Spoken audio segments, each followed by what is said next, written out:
Magandang umaga sa inyong lahat. Ako nga po si Rad Andre P. Estacio mula sa Baitang 6, Section SSCS. At ito po ang aking performance task sa EPP, ang paggawa ng salted eggs. Alam niyo ba na madali lang gumawa ng itlog na maalat? Kailangan mo lang ng 3 ingredients: tubig, asin, at itlog. Karaniwang itlog ay ginagamit ay itlog ng itik.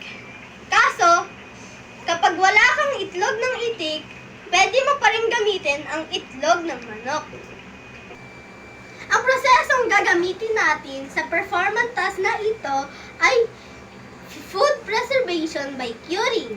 It refers to a process by which salt, sugar, and other preservative are used to prolong to keep the quality of a product.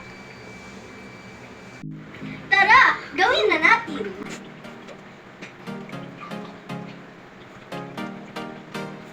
Ang una nating gawin ay magpakulo ng tubig.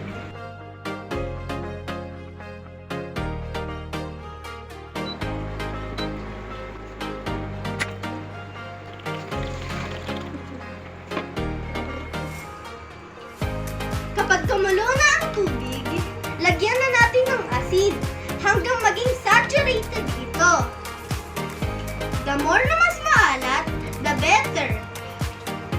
Dahil babawasan natin ang curing time nito o ang tagal ng pagbababad ng itlog sa tubig na may asin. Ayan, kumukulo na ang tubig. Pwede na natin ilagay ang asin.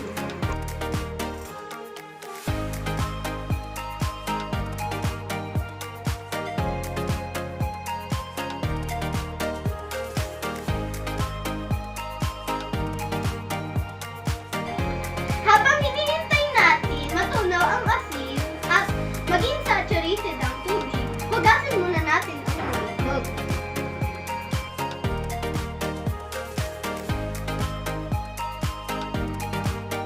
Importante hugasin ang itlog dahil isa ito sa pinagmulan ng salmonella na maaari mag-cause ng sakit.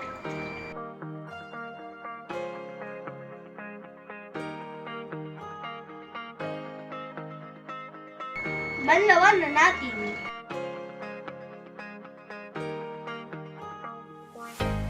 Yan na! Malinis na ang itlog. Lagay na natin ang itlog sa jar. Haluin na natin ang tubig na may asin. Oh, tignan nyo! Nasaturated na ang tubig.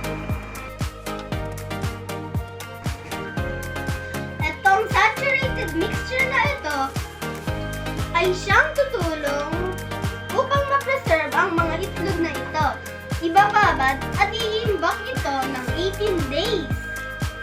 Palamigin muna natin ito ng bahagya bago natin ito ilagay sa jar na ito.